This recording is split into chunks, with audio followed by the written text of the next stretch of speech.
Je suis le bon berger qui donne sa vie pour ses brebis.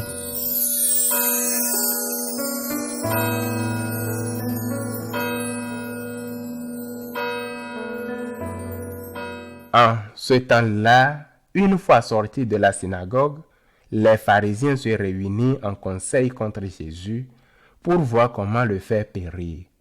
Jésus l'ayant appris, se retira de là. Beaucoup de gens le suivirent et il les guérit tous. Mais il leur défendit vivement de parler de lui.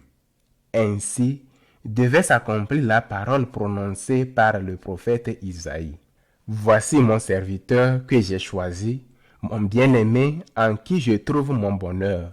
Je ferai reposer sur lui mon esprit. Aux nations, il fera connaître le jugement. Il ne cherchera pas querelle. Il ne criera pas. On n'attendra pas sa voix sur les places publiques.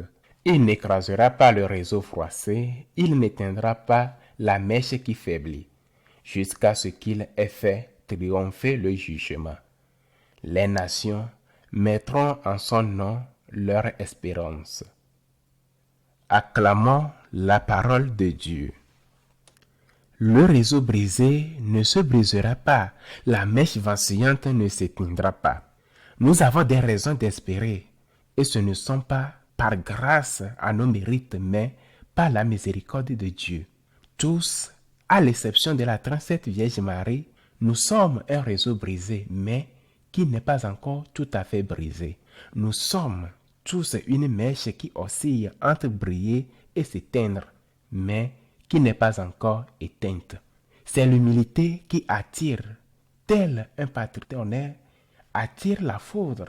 C'est l'humilité que la miséricorde de Dieu. C'est la Vierge, l'humilité qui dit qu'il renverse les puissants de leur trône et enlève les humbles. Le grand Saint Paul disait, je porte ce trésor dans un vase d'argile. Il disait qu'il avait souvent demandé à Dieu de lui ôter l'épine qu'il avait dans la chair, et Dieu lui avait répondu, ma grâce te suffit. La force se manifeste dans la faiblesse. Nous avons l'espérance. Tu te sens comme un réseau brisé, c'est-à-dire que tu te sens comme quelqu'un qui n'en peut plus, qui est submergé par les problèmes et les soucis. Mais sache que Jésus t'aime. Le Dieu est un Dieu de miséricorde. Il te comprend, il t'aime, il ne brisera pas le réseau. Tu te sens comme une lumière qui devrait briller, mais qui n'émet peut-être qu'une faible lueur. Fais confiance à Dieu. Il ne soufflera pas sur la bougie pour éteindre le peu de lumière que tu donnes. Ce qui te fait douter de tes capacités, ce qui te fait douter même de l'amour de Dieu, transforme-le en humilité. Et cette humilité fera de toi quelqu'un d'agréable aux yeux du Seigneur. Je mérite que tu me brises. Je mérite vraiment que tu éteignes cette flamme vacillante, Seigneur. Je le mérite, mais Seigneur, où irai-je? C'est toi. Et dans l'Ancien Testament, il est dit que le réseau brisé, Seigneur, ce réseau brisé, c'est ce que dit Isaïe. Tu ne vas pas finir de le briser. C'est ta miséricorde que je t'implore, afin que tu me donnes la force de continuer à porter les problèmes, la santé fragile, la situation économique compliquée, la convivialité difficile, la dictature qui pèse comme une chape de plomb sur mon pays, la perte d'un être cher que je n'arrive pas à comprendre. Je suis un réseau brisé, je suis celui qui a soif et qui ne voit pas encore la source et qui pense ne plus pouvoir faire un pas de plus. Aide-moi, Seigneur. Et quand tu dis cela à Jésus, il te répond qu'il sait parfaitement ce que tu traverses. Il sait bien la situation dans laquelle tu te trouves. Qu'il sait que tu es souvent à bout et qu'il ne t'abandonnera pas. Il renverse les puissants de leur trône et exalte les humbles. Présente-toi à Dieu avec humilité, non avec orgueil, non en disant que tu es parfait ou en prétendant que ce que tu fais de mal n'est pas mal. Présente-toi au Seigneur avec humilité. Seigneur, voici mes blessures. Je suis fatigué et accablé. Je suis au beau milieu des luttes, mais je sais qu'avec toi, tout va s'arranger.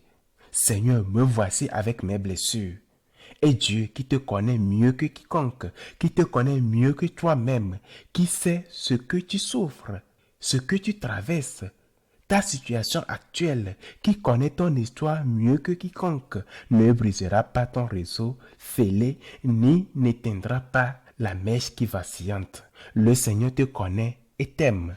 Il n'abandonne jamais les humbles. Il n'abandonne jamais ceux qui s'approchent de lui en disant « Seigneur, aide-moi. Sans toi, je ne peux pas. Sans toi, je ne peux pas y arriver. Aide-moi, pardonne-moi, aide-moi, Seigneur. » Telle est notre espérance. Il suffit que nous reconnaissons devant le Seigneur, devant notre Dieu, à quel point nous sommes fragiles. En reconnaissant que nous ne pouvons rien faire sans lui, que nous venions lui demander pardon si jamais nous avons agi à l'encontre de sa volonté. Le Seigneur te regardera avec compassion. Il te relèvera en te prenant par la main. Il te dira, mon âme, retrouve ton calme. Car moi, ton Dieu, je suis bon envers toi. L'humilité. L'humilité de la très sainte Vierge Marie, l'humilité de ceux qui s'efforcent à être comme notre Mère, la très sainte Vierge. Voilà ce qui attire la grâce de Dieu. Au contraire, l'orgueil de ceux qui ne veulent pas reconnaître qu'ils sont fragiles et accablés, qu'ils n'en peuvent plus, qu'ils sont pécheurs. L'orgueil, voilà ce qui éloigne ces personnes de Dieu.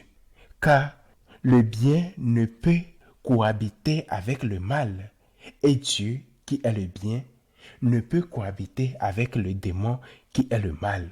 Seigneur, je suis un réseau brisé, je suis fatigué et accablé, Seigneur. Aie pitié de moi. Sois mon réconfort, mon refuge, ma force. Aide-moi, Seigneur, aide-moi. Je viens à toi. Comme un humble qui supplie, comme un humble qui demande de l'aide. Seigneur, n'abandonne pas cette œuvre de tes mains. En toi, j'ai mis ma confiance. En toi se trouve mon espérance. Qu'il en soit ainsi.